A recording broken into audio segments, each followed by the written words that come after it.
네, 3월 첫 주일 예배 나온 여러분 환영합니다.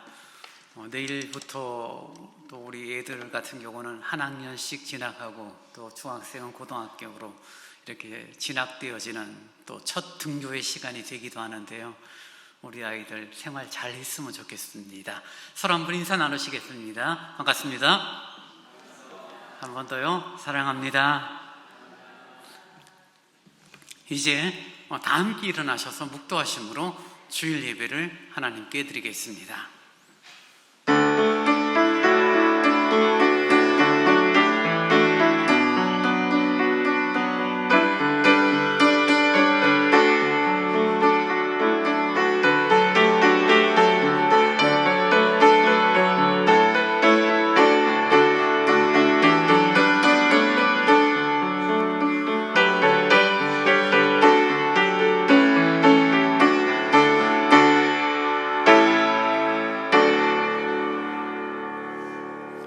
내 영혼아, 내가 어찌하여 낙심하며 어찌하여 내 속에서 불안해하는가?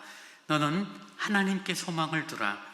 나는 그가 나타나 도우심으로 말미암아 내 하나님을 여전히 찬송하리로다. 거룩하신 주님 고맙습니다. 새로운 학기가 시작되는 3월의 첫 주일 하나님을 예배합니다. 우리의 가족들이, 우리의 자녀들이 주어진 삶 속에서 하나님의 자녀로서 합당하게 살아갈 수 있도록 힘과 용기와 믿음을 더하여 주옵소서. 주님을 예배합니다. 임재하시고 영광 거두어 주옵소서. 예수님 이름으로 기원하옵나이다. 아멘. 다 함께 찬송 32장을 찬양하시겠습니다.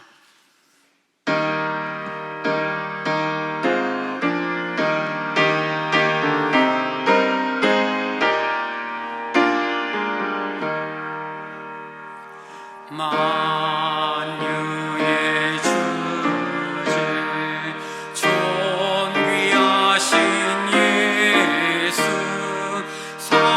사람이 되신 하나님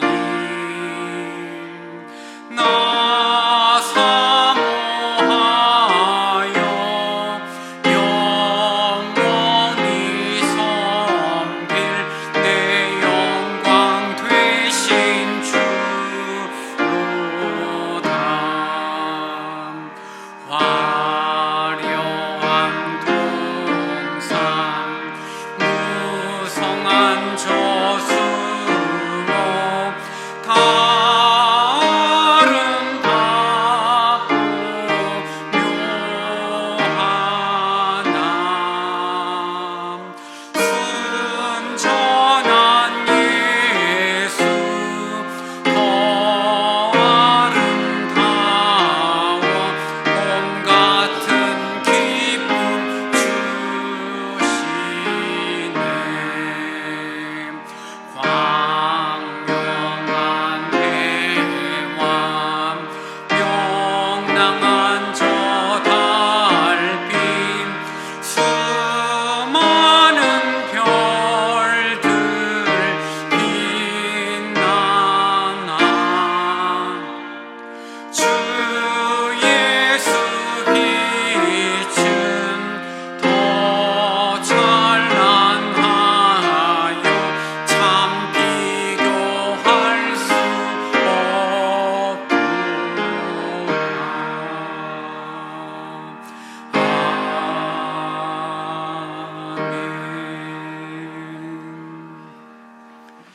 다 함께 사도신경으로 우리의 신앙을 고백합니다. 전능하사 천지를 만드신 하나님 아버지를 내가 믿사오며 그 외아들 우리 주 예수 그리스도를 믿사오니 이는 성령으로 잉태하사 동정녀 마리아에게 나시고 본디오 빌라도에게 고난을 받으사 십자가에 못 박혀 죽으시고 장사한 지 사흘 만에 죽은 자 가운데서 다시 살아나시며 하늘에 오르사 전능하신 하나님 우편에 앉아 계시다가 저리로서 산자와 죽은 자를 심판하러 오시리라. 성령을 믿사오며 거룩한 공회와 성도가 서로 교통하는 것과 죄를 사하여 주시는 것과 몸이 다시 사는 것과 영원히 사는 것을 믿사옵나이다. 아멘. 성시교독 9번을 교독하시겠습니다. 여호와여, 주의 장막에 머무를 자 누구오며 정직하게 행하며 공의를 실천하며 그의 혀로 남을 허물하지 아니하고 그의 이웃에게 악을 행하지 아니하며 그의 눈은 망령된 자를 멸시하며 그의 마음에 소원한 것은 해로울지라도 변하지 아니하며 뇌물을 받고 무죄한 자를 해하지 아니하는 자이니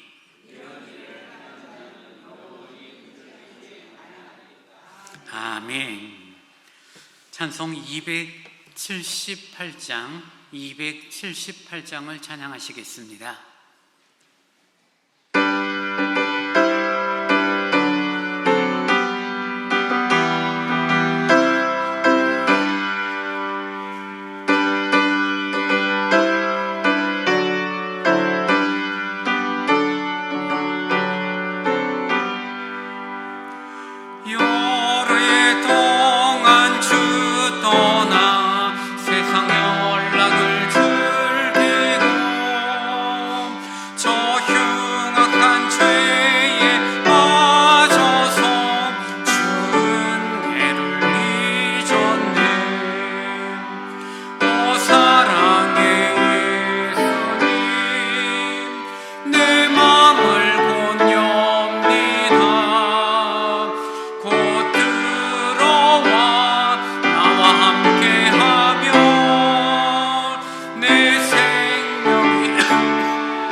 하나님 아버지 고맙습니다.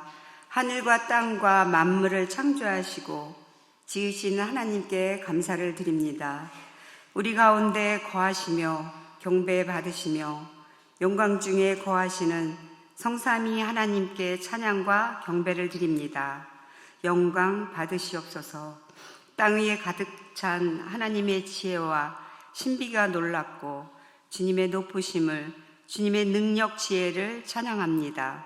주님, 우리가 지난 한 주간 동안 하나님을 기쁘시게 하지 못했던 것들과 모든 죄악들을 고백합니다. 긍휼을 베풀어 주시옵소서.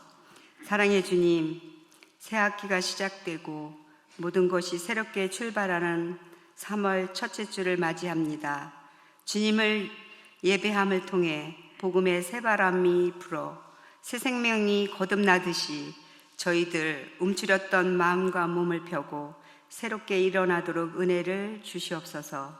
그동안 나태한 마음과 게으른 생각을 버리고 하나님만 의지하여 몸과 마음을 새롭게 함으로 주님이 주시는 믿음의 분량에 따라 열심을 내게 하시고 주님의 의를 이루며 주의 뜻을 이루어가는 우리들의 생활 속에 항상 있게 도와주시옵소서. 주님, 서울대강교회를 위해서 기도합니다. 지켜주심을 감사드립니다. 우리 교회에 속한 성도들과 믿음으로 이어갈 다음 세대들이 거룩한 하나님 나라를 만들어가는 은혜의 공동체, 주님이 기뻐하시는 공동체가 되도록 인도하여 주시옵소서. 주님, 주님이 기뻐하시는 교회로 새 사람을 입은 공동체로 세워주셨으니 우리가 옛사람을 버리고 사고방식을 받고 하나님을 따라 의와 진리의 거룩함으로 지으심을 받고 새 사람을 입으며 살아가기에 부족함이 없도록 지혜와 은혜를 더입혀 주시옵소서. 주님, 육신의 아픔, 영적으로 힘든 한우들을 주님이 찾아주시고 힘들고 지쳐있는 심령들을 주 안에서 또 예배 안에서 말씀 안에서 위로를 얻고 힘을 얻어 새 힘을 받아 치유되는 역사가 있도록 은혜를 허락하여 주시옵소서. 사랑의 주님, 이 나라 이 민족을 긍휼히 여겨 주시기를 원합니다. 하나님께서 이스라엘 민족에게 구원하신 주님의 은혜를 대대로 잊지 않게 하셨던 것 같이 이 나라를 주님이 간섭하여 주시옵소서.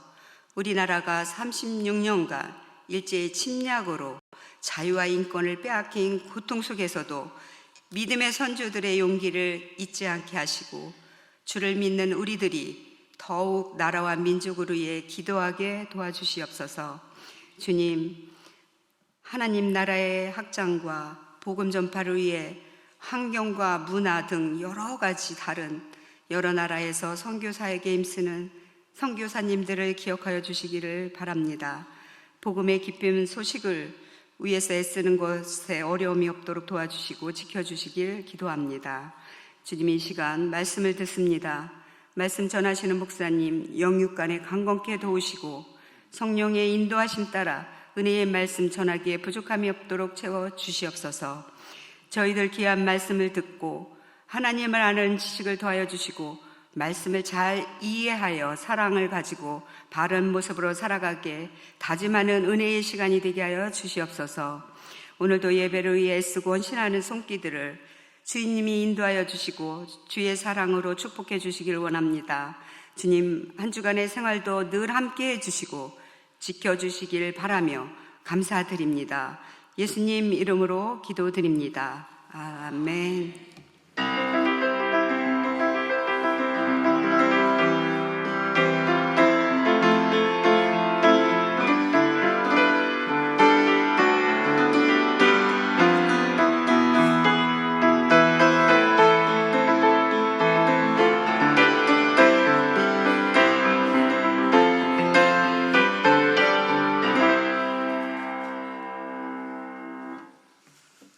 이 시간 우리에게 주신 하나님의 말씀은 에베소서 4장 25절로 32절의 말씀입니다.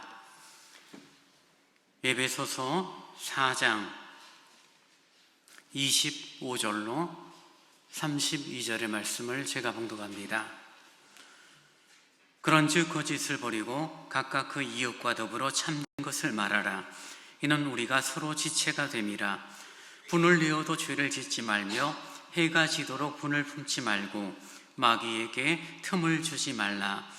도둑질하는 자는 다시 도둑질하지 말고 돌이켜 가난한 자에게 구제할 수 있도록 자기 손으로 수고하여 선한 일을 하라. 무릇 더러운 말은 너희 입 밖에도 내지 말고 오직 덕을 세우는 데 소용되는 대로 선한 말을 하여 듣는 자들에게 은혜를 끼치게 하라. 하나님의 성령을 근심하게 하지 말라. 그 안에서 너희가 구원의 날까지 인치심을 받았느니라. 너희는 모든 악독과 노함과 분냄과 떠드는 것과 비방하는 것을 모든 악의와 함께 버리고 서로 친절하게 하며 불쌍히 여기며 서로 용서하기를 하나님이 그리스도 안에서 너희를 용서하심과 같이 하라. 아멘. 교회 소식 전합니다. 저희 서울대관교회 처음 오신 분들, 또 방문하신 분들 진심으로 사랑하고 안녕합니다.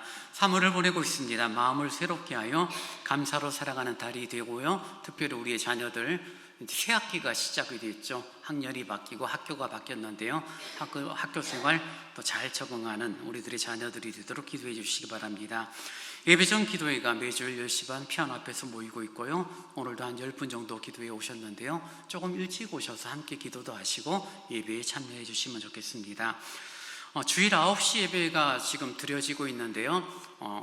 다음 주까지 9시 예배가 진행되고 17일 주일부터 4월 말까지 한시적으로 한 2달 정도 9시 예배가 잠시 좀 멈추도록 하겠습니다. 그래서 11시 예배 드리고요. 주일학교 아이들과 우리 부모들 같이 11시 가족연합예배로 함께 진행된다는 거 기억을 하시고요.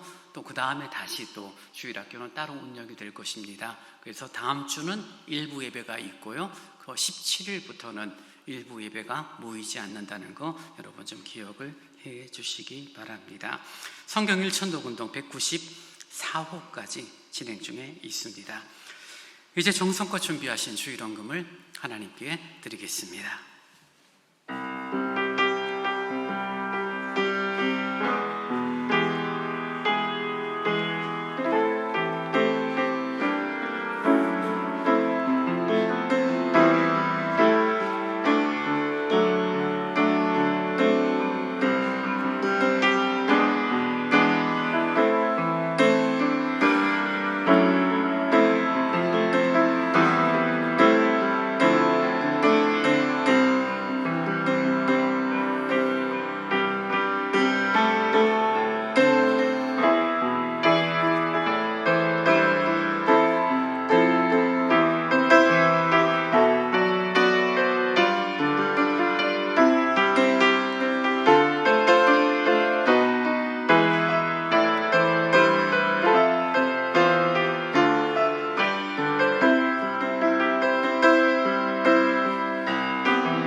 주님 고맙습니다. 하나님을 예배하며 헌금을 드릴 수 있는 믿음과 은혜를 주시니 감사합니다. 11조로 감사의 예물로 성경금으로 각양의 모양으로 하나님 앞에 드려지는 예물들이 하나님의 거룩한 뜻 가운데 귀히 쓰여지기를 원합니다. 교회를 세우고 복음을 전하며 어린아이들을 위하여 잃어버린 영혼을 찾는 곳에 쓰여지는 복된 예물이 되기를 원합니다. 예물을 드릴 때마다 우리가 이 땅을 살아갈 때 물질로 살아가는 인생이 아니라 하나님이 베푸시는 귀한 은혜로 살아가는 존재임을 배워나가고 깨닫는 저희들이 되도록 인도하여 주옵소서. 정성으로 드린 손길 위에 은혜를 허락하여 주옵소서. 수고하고 애쓰고 땀을 흘릴 때 합당한 수고의 열매 거둬 이 땅을 하나님의 사람으로 더 윤택한 삶을 살아가기에 부족함이 없도록 은혜를 내리어 주옵소서. 이 모양 저 모양 교회를 돌보고 섬기는 손길들이 있습니다. 이름 없이 빛 없이 수고하는 손길 위에 주님의 자비로움으로 덧입혀 주시고 수고하고 섬기는 자의 기쁨이 누려지도록 인도하여 주옵소서. 예수님 이름으로 기도하옵나이다. 아멘.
주님 고맙습니다. 하나님을 예배하며 주의 말씀을 귀 기울입니다.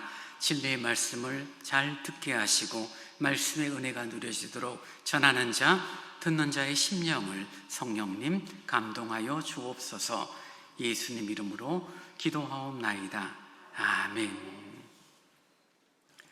주님이 기뻐하시는 교회에 대해서 지금 2달째 말씀을 나누고 있고요. 오늘은 치유하는 공동체, 서로 용납과 용서가 있는 공동체가 주님이 기뻐하시는 교회다라는 주제로 말씀을 나누길 원합니다. 사실 교회라는 단어만큼 어려운 단어는 없는 것 같아요. 초대교회 때 많이 사용되어졌던 단어가 예배, 생명, 구원, 자유, 복음, 율법, 사랑, 은혜, 이런 단어들이 초대교회나 오늘날 똑같이 동일하게 사용되고 있고요. 그 의미나 내용들도 사실 비슷해요. 근데 교회라는 단어는 굉장히 많이 달라졌어요. 초대교회 때 교회라고 말할 때 느껴지는 이미지, 교회 그러면 생각되는 어떤 그런 느낌들과 오늘 시대 교회 그러면 교회라고 여러분이 받아들이고 여러분이 생각하는 그런 내용들을 비교한다라면 차이가 많고, 그 차이는 좋은 쪽으로 변화된 것이 아니라 나쁜 쪽으로 변질되었다라고 말해도 아마 틀리지 않을 것입니다. 은혜, 사랑, 여전히 똑같은 사랑이고 똑같은 은혜인데 교회는 이상하게 달라져 버렸습니다. 물론 신학적으로 그럼 무엇이 다르냐, 어떤 차이가 있냐, 그것을 제가 설명하고 그것을 말씀 나누기는 그런 시간으로 사용하고 싶지는 않고요. 적어도 오늘 시대 대부분의 사람들, 믿음 생활을 조금 잘 하기를 원하고 신앙생활을 잘 하기를 원하는 사람들은 교회에 대한 기대, 교회에 대한 어떤 가치를 매우 중요하게 여기고 있고, 그리고 교회를 향한 기대치가 높아질수록 그만큼 문제, 그만큼 또 어떤 마음의 상함들, 실망들, 그리고 실망을 넘어서는 분노들이 생기는 그런 모습들도 있기도 합니다. 교회가 자신의 기대를 만족시켜주는 것이 있다라고 생각을 했는데 그것이 이루어지고 충족되지 않으니까 좀 속상한 거죠. 그래서 어쨌든 용서와 사랑이 있고 하나님이 주신 아름다움이 가득한 교회라고 생각했는데 와보니 서로 싸움박질하고 서로 문제가 있고 불만이 있고 갈등 다툼이 있는 것들을 바라보면서 우리들의 마음이 상하기도 합니다. 어느 교회를 찾았습니다. 나한테 딱 맞는 교회인 것 같아 라고 생각을 했는데 시간이 지나 보니까 그렇게 맞다라는 생각을 잘못 판단했을까라는 생각이 들기도 하고, 또 시간이 지나면서 어떤 불만이 생기고 그전에는 못 보았던 안 좋은 모습들을 바라보고 마음을 이렇게 뜨기도 합니다. 그러다가 어느 시점, 어느 계기가 되어지면 다른 교회 가야 되겠다, 이런 생각을 하기도 합니다. 그렇게 하는 이유는 하나죠. 결국 내가 중심이 되어지고 내가 초점이 나한테 있기 때문에 나한테 무언가 충족되지 않는 그런 모습으로 인한 실망들, 마음의 상함들이 있는 그런 모습으로 이해할 수 있습니다. 여러분, 교회가 완벽하고 완전하지는 않죠. 분명 교회는 갈등이 있고 인간적인 추함이 있고, 그럼에도 불구하고 우리는 조금 더 완전하고 조금 더 완벽한 교회, 정말 들어가면 사랑이 뚝뚝뚝 떨어지는 그런 교회로 들어가길 원하는 마음이 있습니다. 오늘 바울이 에베소 교회를 향하여 권면하고 너희들이 참된 교회를 이루는 삶에 대한 내용들을 4장에서 쭉 다루고 이렇게 설명을 해주고 있고요. 그러면서 너희들 속에 있는 옛 성품을 따라 살아가는 옛사람을 벗어버리고 새 성품, 새 사람을 입는 모습을 가지면 너희들이 이런 식의 생활, 이런 식의 삶이 되어져야 해 하고 말하는 내용이 오늘 본문에 나오는 내용입니다. 앞부분에는 크게 4가지의 내용이 나오죠. 너희들의 생활이 이렇게 좀 바뀌었으면 좋겠어 라고 말하고, 그 다음에 뒷부분은 그렇게 바꿔야 되는 이유, 근거들을 다시금 설명하는 내용이 나옵니다. 25절 본문을 보십시오. 그런즉 거짓을 버리고 각각 그 이웃과 더불어 참된 것을 말하라. 이는 우리가 서로 지체가 됨이라. 지금 바울은 말하고 있죠. 너희들이 거짓을 버리고 참된 것을 좀 말했으면 좋겠어 라고 말하는 거죠. 이 말은 에베소 교회, 지금의 터키 지역, 튀르키예 지역에 있는 교회 구성원들이 이방인이었고 어느 날 예수를 알고 교회 구성원이 되었음에도 불구하고 그들이 자신의 이익과 자신의 필요에 따라 거짓말들을 교회 안에서 쉽게 했다는 이야기예요. 그래서 바울이 그런 내용을 보고 그런 모습들을 바라보면서 야, 너희들 거짓말 하지 않았으면 좋겠어. 왜 거짓말을 하지 않아야 되냐면은 너희들이 서로 지체가 되기 때문이야 라고 말하고 있는 거죠. 여러분, 지체라는 단어는 우리들의 몸을 이야기한다면 얼굴 모양이 있고 손이 있고 발이 있고 각각 다르죠. 얼굴에서도 눈이 있고 코가 있고 귀가 있습니다. 예를 들어서요, 좀 극단적인 예가 될지 모르지만 여러분이 만약에 눈이 보이지 않으면 어떻게 되죠? 굉장히 불편하잖아요. 눈이 몸에게 지체들에게 이렇게 해요. 나는 잘 안 보여, 잘 못 보겠어. 그러니 너희들이 좀 조심해서 넘어지지 않도록 해. 그 다음부터는 어떻게 돼요? 손과 발이 매우 조심스럽게 다니죠. 귀가 청각이 발달하면서 귀가 쫑긋쫑긋하면서 눈이 보지 못한 부분을 청각이 대신하는 그런 모습들을 보죠. 가끔 시각장애인들을 보시면 그분들이 굉장히 민감합니다. 왜냐하면 눈이 보이지 않고 감각이 둔해지니까 듣는 쪽으로, 손의 감각으로 많은 부분들을 이렇게 보충을 하고 있기 때문입니다. 지체니까요. 만약에 눈과 손이 따로 놀고 네가 보이든 말든 나는 상관없어, 귀가 무시해버리고 손과 발이 무시한다라면 아마 그 사람은 온몸에 멍투성일 거예요. 맨날 넘어지고 맨날 다치니까요. 근데 다른 기관들이, 다른 손과 발이, 귀가 그런 것들을 잘 보충해서 그 모자람을 채워주니 잘 다닐 수 있는 그런 모습처럼 지체이니까 서로 거짓말해서 서로 상처 주고 서로 아프고 서로 다치게 하지 말라라고 오늘 바울이 권면을 하고 있는 것입니다. 거짓은 사실은 우리들이 죄된 본성을 갖고 있는 사람들이 가지고 있는 일반적인 잘못된 성품이에요. 여러분에게 조금만 어떤 물질적인 어떤 이익이 주어지면 거짓말 쉽게 해버려요. 내게 다가오는 고통을 피할 수 있다고 생각하면 거짓을 말해버리는 그런 모습들이 사실 빈번합니다. 우리가 사회생활, 교회생활, 우리들이 살아가면서 본의 아니게 사실은 그런 뜻이 아니었는데 라고 말하는 그런 거짓됨들이 우리 가운데 생기는 이유들, 바로 죄된 본성들이었고 자신의 이익을 따라가는 삶이었다라면 적어도 믿음생활, 하나님의 사람으로 살아가는 사람들이라면 거짓말 하지 마라 라고 말하는 거죠. 여러분, 아마 거짓말 하신 분들은 거짓말이 또 다른 거짓말을 낳는다는 것을 경험하셨을 거예요. 나중에 수습이 되지 않아요. 거짓말을 위해서 거짓말을 또 해야 되고 그 거짓말을 위해서 또 다른 거짓말을 하는 악순환 가운데 우리의 모습들은 점점점 추해져가는 그런 모습들이 생겨집니다. 그래서 다른 사람을 힘들게 하고 교회 구성원들을 힘들게 하는 거짓말을 멈추고 참된 것들을 말하는 서로 지체됨을 누리는 교회 신앙 공동체가 되었으면 좋겠다라고 바울이 25절에 권하고 있고요. 두 번째로 26절에서 분을 내어도 죄를 짓지 말며 해가 지도록 분을 품지 말고 마귀에게 틈을 주지 말라라고 말하면서 분노, 화에 대한 내용을 이야기를 하고 있습니다. 성경은 분노, 화에 대해서 분명하게 인정해요. 화 내지 않고 사는 사람이 있을까요? 여러분 가운데 나는 지금까지 살면서 화낸 적 한 번도 없어. 한번 손들어 보세요. 예배 마치자마자 제가 바로 스타벅스 커피 쿠폰 보내드릴게요. 나는 화낸 적 한 번도 없어. 그쵸? 화내는 게 정상이죠. 사람이라면 예수를 잘 믿고 잘 내지 않더라도 화를 내는 경우들이 빈번합니다. 근데 화를 내는데 오늘 성경은 뭐라고 말하죠? 너희들이 화를 내, 분을 내는데 뭐라고요? 죄를 짓지 말라라고 구분 짓고 있는 것을 보게 됩니다. 화를 내는 것과 죄를 짓는 것이 다르다는 거예요. 얼마든지 화를 낼 수 있습니다. 우리들은 화낼 잘못된 것을 바라보고, 특히 엄마 아빠들이 자녀들이 잘못된 행동을 볼 때 부모들이 화를 내죠. 그죠? 아무런 문제가 되지 않고 잘못되지 않은 것입니다. 근데 문제는 무엇이냐면은 우리들이 가지고 있는 연약함이 분노, 화를 내는 것에 멈추는 것이 아니라 그 다음 죄로 이어지는 경우가 있기 때문에 바울이 권면하고 있는 거죠. 화를 내더라도 죄 짓지 마, 이렇게 말할 수 있는 거죠. 아마 지금 머릿속에 그럼 목사님, 화내면서 죄를 짓지 않는 경우가 어디 있어요? 화내면 욕하게 되어 있죠. 화내면 멱살 잡죠. 화내면 싸움박질 할 수도 있으니까요. 화가 났는데 어떻게 참고 어떻게 죄를 짓지 않죠? 라고 말할 수 있겠지만, 여러분 성경에서는 주님의 거룩한 성품이 진노하시는 하나님, 정말 하나님의 거룩한 분노들을 우리는 곳곳에서 바라봅니다.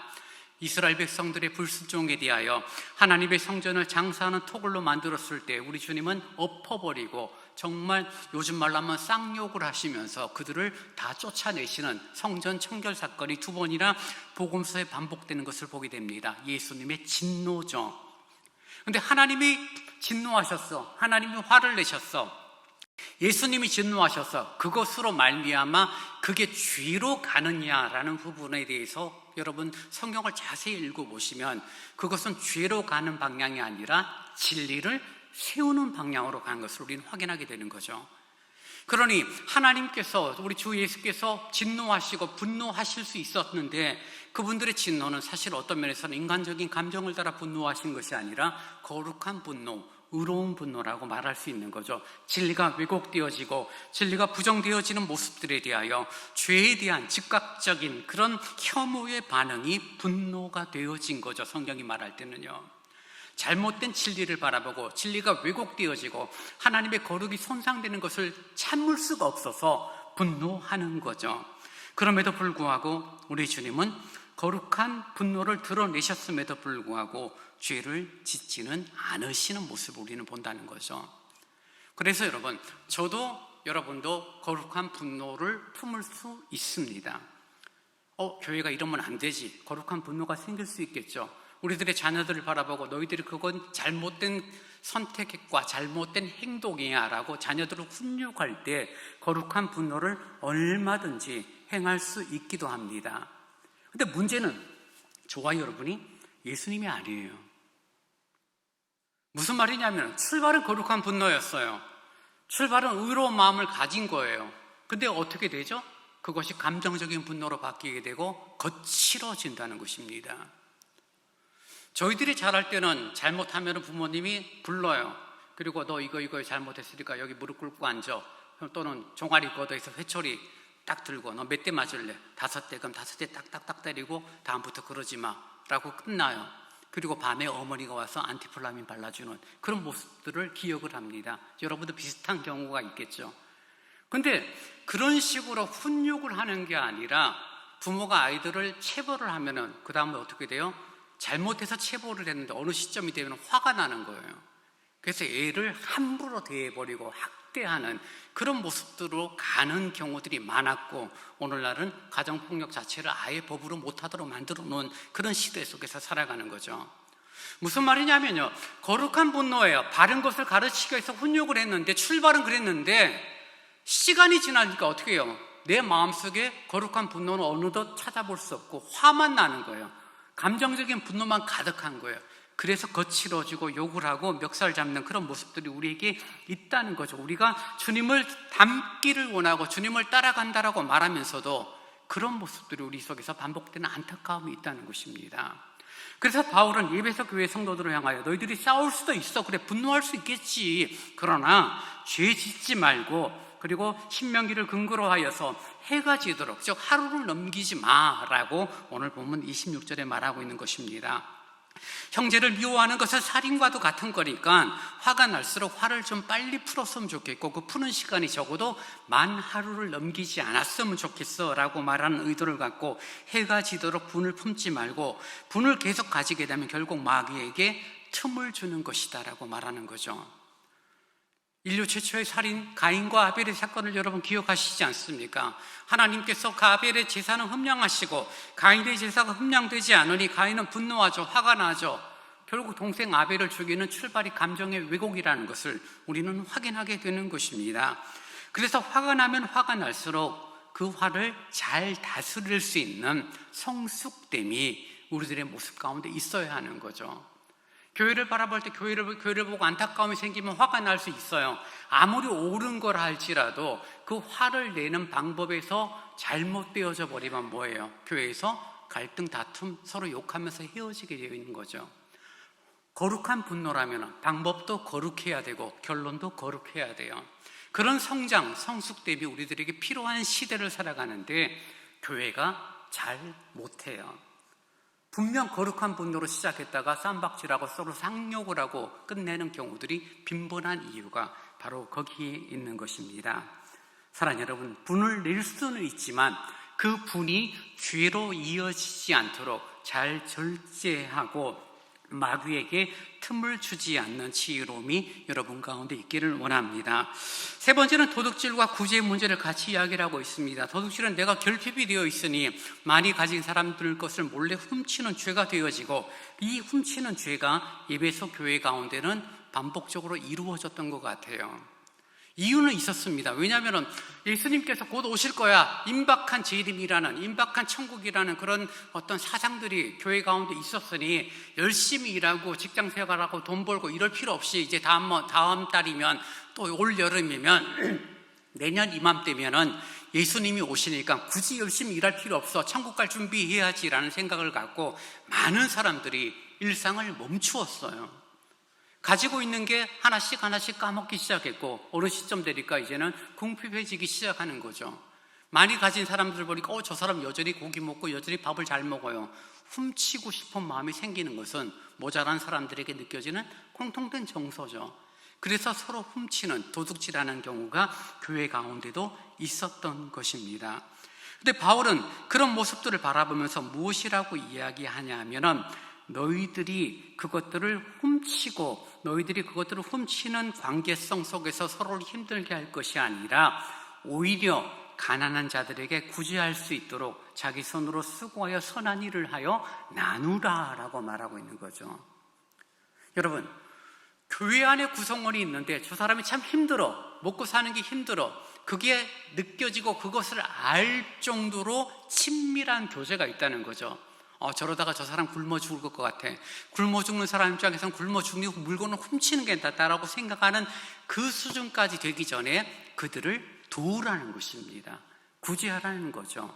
조금 더 넉넉한 사람들이, 교회 구성원들이 헌금을 하고 물질을 드리고 그런 것들을 통하여 나누고 베푸는 그런 모습들을 가지는 것이 옳다라고 말하는 거죠.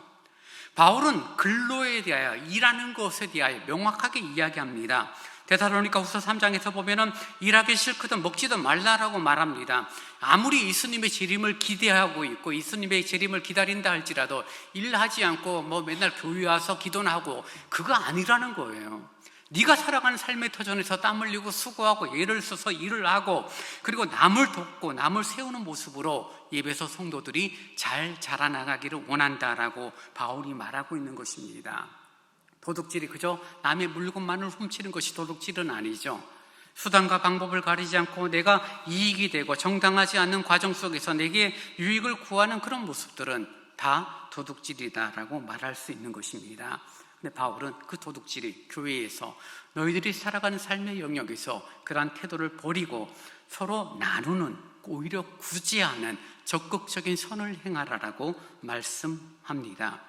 그리고 29절에서 이제는 무릇 더러운 말은 너희 입 밖에도 내지 말고 오직 덕을 세우는 데 소용되는 대로 선한 말을 하여 듣는 자들에게 은혜를 끼치게 하라라고 말하여 우리의 언어 습관, 언어 생활에 대하여 바울은 권하고 있습니다.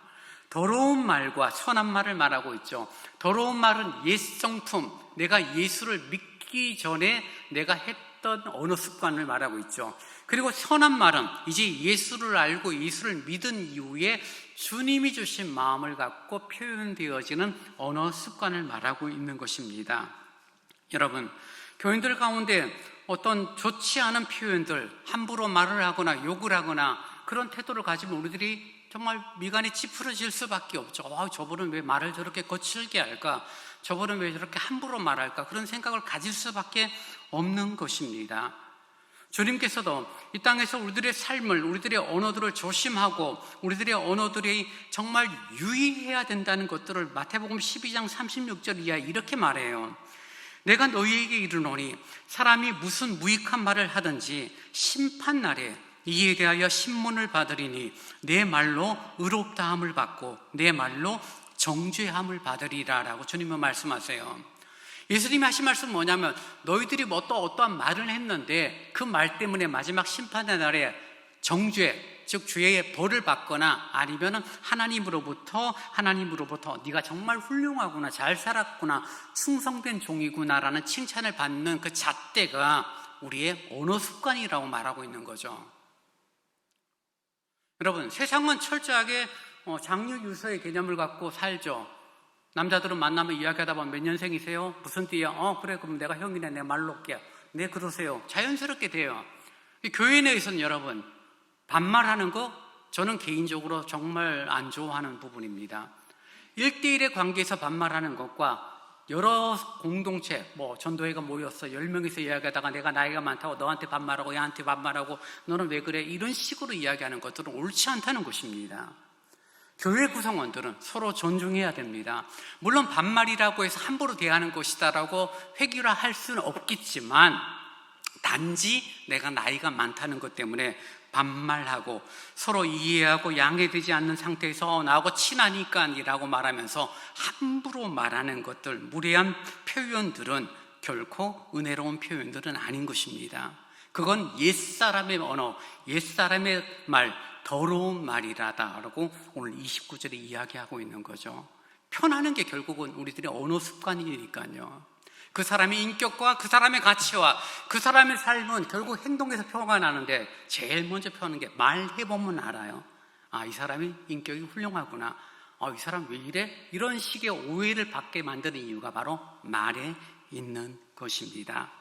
그래서 여러분, 우리들이 그리스도 예수를 믿고 선한 말을 하고 더러운 말을 벗어버리는 그런 모습들을 우리들이 가져야 되고, 야고보서가 혀는 불의의 세계이고 지옥 불에까지 정말 비유하고 있을 만큼 말에 대하여 주의를 주고 있는 것을 보게 될 때 세 사람은 건전하지 않는 말이나 상대방에게 불필요한 상처를 주는 따가운 말들을 절제할 수 있어야 한다는 것입니다. 세워주고 입혀주고 그들을 높이는, 서로 존중하는 그런 표현들이 우리 가운데 많이 있어져야 하는 것입니다. 여러분, 우리들이 살면서 정말 사랑한다라고 말하기 때문에 사랑 때문에 함부로 대하고 함부로 행하는 것만큼 어리석은 것은 없어요. 고린도전서 13장에서 사랑을 쭉 설명하면서 사랑은 무례히 행치 않는다라고 표현을 하고 있는 것입니다. 우리는 조금만 친절하면 이 새끼 저 새끼 그러잖아요.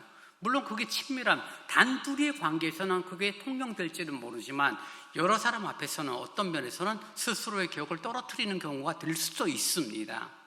그래서 무례히 행치 않는 사랑의 관계, 무례히 행치 않는 언어 습관, 서로 경호를 세우고 서로 존댓말을 쓰고 서로 높이는 언어 습관들이 우리 서울대강교회 가운데서 아름답게 이루어질 수 있기를 원합니다. 나이의 문제가 아니에요. 얼마만큼 배우느냐 배우지 않았냐의 문제가 아니라 하나님의 형상을 닮은 저분을 하나님이 나를 사랑하신 만큼 사랑하고 있기 때문에 나도 사랑하고 나도 존중한다는 그런 의미로 서로 경험할 수 있는 그런 모습들이 우리에게 있어져야 합니다. 그런 삶의 변화가 새 사람을 입은 사람이요, 그런 새 사람을 입은 사람들의 삶의 특징을 따라 살아갈 때 교회를 합당하고 교회를 바르게 세워나갈 수 있다라고 바울은 권하고 있는 것입니다. 만약에 여전히 옛사람의 성품을 따라 살아가고 있는 것은 결국 30절에 말하는 것처럼 하나님의 성령을 근심하게 하는 안타까운 죄가 되어져 버리는 거죠. 잘한다고 했는데, 나는 거룩한 분노를 표현했을 뿐인데, 교회를 위해서 한다라고 했는 건데, 전도에 잘 되자고 했는 이야기인데 하나님의 성령을 근심하게 하는 그런 죄가 될 수도 있다는 것을 우리는 확인하는 것입니다. 물론 교회가 모든 면에서 완전하고 완벽한 그런 모습들은 아니죠. 교회 구성원들이 성품이, 교회 구성원들이 이런저런 아픔들이, 상처들을 갖고 교회에 오기 때문에 그런 모습들을 100% 인정을 해줘야 돼요. 어떤 분들은 그래서 교회는 병원과도 같습니다 라고 말하죠. 여러분, 병원에 다녀오신 분들 큰 병원 가면 큰 병원 갈수록 마찬가지인데요, 아산병원 같은 하루에 움직이는 인원이 10만 명이 넘는데요, 말이 10만 명이지요. 정말 미어 터지는 거죠. 근데 병원에 가면 제일 많은 사람이 어떤 사람이 제일 많아요? 환자들이 많아요. 부러진 사람, 암 환자들, 수술 받는 사람들, 진료받는 사람들. 그 사람들을 바라보면서 당신 다리 왜 부러져서, 당신은 왜 암에 걸려서, 당신은 눈이 왜 저래, 아무도 그 이야기 안 해요. 병원은 그 사람들을 치료하고 그 사람들을 돕죠. 문제 있는 사람이 온 거예요. 건강한 사람은 병원에 오지 않는 것처럼 교회 역시 마찬가지다라고 표현하는데 저는 개인적으로 동의하는 부분입니다. 거친 사람들이 교회에 오기도 하고요, 문제 있는 사람이 교회에 오기도 하고요, 영적으로 병들고 심한 상처를 가진 사람들이 교회를 찾고, 그래서 그 사람들과 함께 믿음의 길, 신앙의 길을 걷는, 지지고 볶고 싸우면서 움직이는 공동체가 교회라고 말할 수 있는 거죠.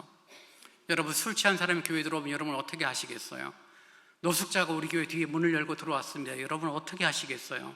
물론 예배를 방해하고 교인들을 해코지하는 거라면 당연히 배격해야 되겠죠.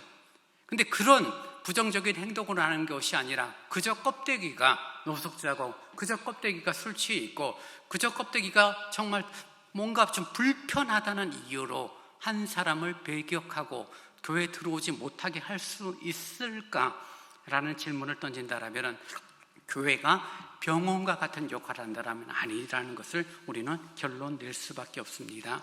그를 돕고 그를 세우고 영적인 질환들을 고쳐나가고 말씀의 은혜를 주고 은혜를 맛보고 변화가 되고 새 사람으로 가는 그런 공동체, 그것이 바로 성령님이 기뻐하시는 아름다운 신앙 공동체가 되어지는 것이죠. 그런 신앙 공동체를 이루어질 때 그 속에서 이루어지는 것이 치유입니다. 31절과 32절 말씀 보십시오. 너희는 모든 악독과 노함과 분냄과 떠드는 것과 비방하는 것을 모든 악의와 함께 버리고 서로 친절하게 하며 불쌍히 여기며 서로 용서하기를 하나님이 그리스도 안에서 너희를 용서하심같이 하라라고 말합니다. 교회 내에서 치유하고 교회 내에서 서로의 아픔을, 서로의 상처를 보듬어 주는 그 이유, 그 내용, 그 방법이 바로 서로 용납, 서로 용서라는 것을 오늘 본문은 말하고 있는 것이죠. 31절에 말하는 악독으로 시작되어진 나쁜 것들은, 부정적인 것들은 버리라고 말해요. 그리고 친절함과 불쌍히 여기고 서로 용서하는 것은 좋은 것이니 그것은 하라라고 말하는 것입니다. 사람 미워하는 것은 죄야, 우리는 비우죠. 이제 안 미워하는 거예요. 미워했던 사람이 있었는데 이제 안 미워하는 거, 거기서 딱 멈추는 그 수준이 성경에서 가르치는 교훈이 아니에요. 미워하지 않는 게 아니라, 그래서 내가 미움에서 멈추고 있는 것이 아니라 한 걸음 더 나아가서 사랑으로 바뀌라고 말하고 있는 거예요. 여러분, 미워하는 사람을 사랑하는 게 말처럼 쉬운 건 아니에요. 미워하는 사람을 안 미워하게 된 것만 해도 할렐루야죠, 정말.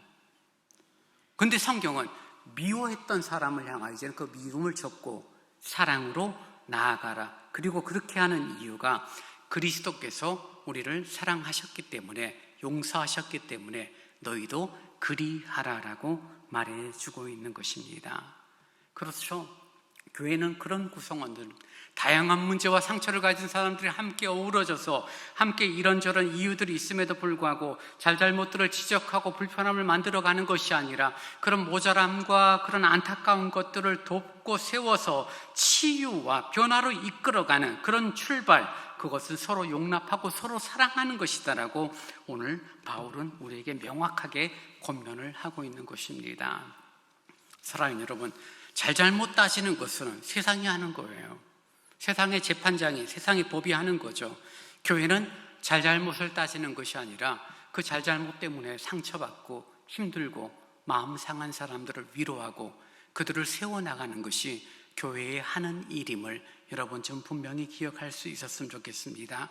주님께서 우리에게 주시는 말씀, 그것을 듣고 그것을 새기고 그것을 구체적인 삶의 어떤 현장 가운데, 우리의 가정에서, 우리의 사회생활에서, 우리의 교회생활 가운데 이루어내고 행하는 그런 모습들을 갖게 될 때 그것들이 교회를 세우는 모습으로 가고, 그거는 우리를 서로 치유하고 서로를 세우는 모습으로 가는 거죠. 시간이 조금 걸릴지도 몰라요. 조금은 불편함이 내 마음속에 선뜻 내키지 않는 감정이 생길지도 몰라요. 그럼에도 불구하고 살아계신 주님께서는 우리에게 감동하여 주시고 우리에게 알려주사 우리의 교회를 주님이 기뻐하시는 교회, 하나님이 선히 여기시는 아름다운 교회로 세워나가실 줄 믿습니다. 건강한 교회는 한두 사람의 강력한 리더십에 의하여 움직이는 교회가 아니라 상처 잘 받는 한 분 한 분의 모든 지체들이 서로 붙들어주고 서로 함께 말씀의 깊은 뿌리를 내리고 서로 보듬어주고 서로 용납하고 용서함으로 치유되어지는 그런 공동체가 건강하고 하나님 보시기에 주님이 기뻐하시는 교회가 되어진다는 것을 다시금 기억하며 우리 서울대감교회가 그 방향으로 한 걸음 나아가는 그 은혜를 누릴 수 있기를 간절히 원합니다. 살아계신 주님께서 여러분에게 감동하실 거예요. 마음에 감동을 주실 거예요. 그 감독의 순종함을 통하여서 서로 용서하고 서로 용납하고 서로 치유하는 아름다운 신앙 공동체, 주님을 섬기는 서울대광교회가 되기를 원합니다. 이제 다 함께 일어나 찬송 449장을 함께 찬양하시겠습니다.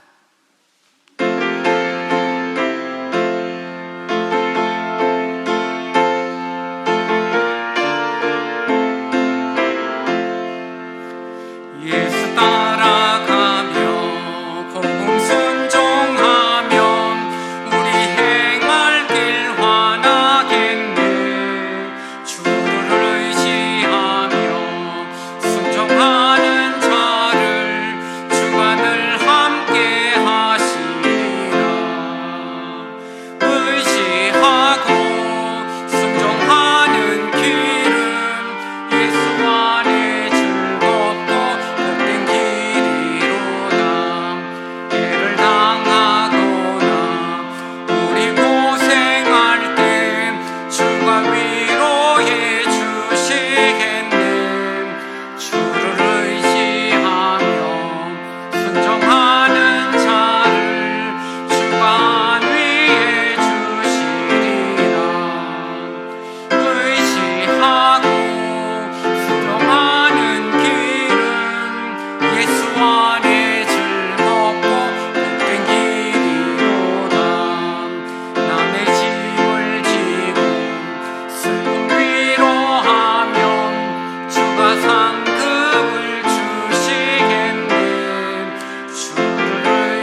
정말 주님이 기뻐하시는 교회, 용서, 용납이 있고 서로 세우고 서로 존중하는 교회로, 그래서 정말 참된 치유가 누려지는 신앙 공동체로, 상한 마음으로 상한 상처를 갖고 왔는데 교회 생활을 통하여 위로와 힘과 용기를 얻는 나의 모습이 되도록, 그런 교회, 서울대관교회가 되도록 인도해 달라고 우리 잠시 기도합니다. 아버지 하나님 감사합니다. 주님이 세우신 교회, 주님이 이름으로 세운 이 교회가 아버지 하나님 서로 용납하고 서로 용서하며 치유하는 공동체로, 주님이 기뻐하시는 공동체로 세움받기를 간절히 원합니다.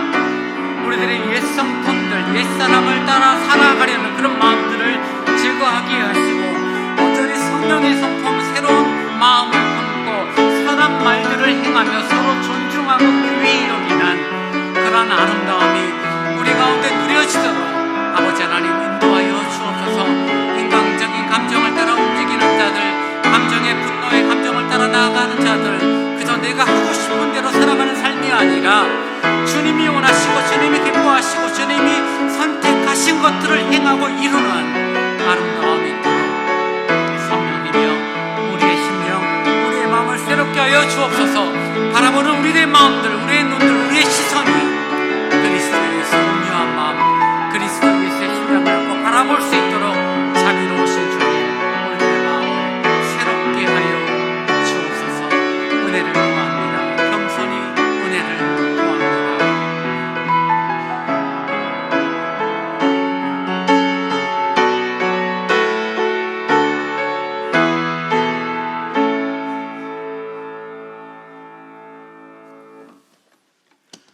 지금은 우리 주 예수 그리스도의 은혜와 우리 아버지 하나님의 무한하신 사랑하심과 성령님의 함께 하시며 위로하시며 서로 교제케 하심이 새 성품을 입었으니 우리들의 언어 행실이, 우리들의 삶의 방향이, 우리들의 이익과 유익을 구하는 것들이 주님 보시기에 합당한 모습으로 서로 용납하고 서로 용서하여 참된 치유하는 공동체로 세움받기를 원하는 오늘 예배 참여한 모든 성도들과 또 가정에서 온라인 예배로 참여하는 성도들 위해 이제로부터 영원토록 함께 있을지어다.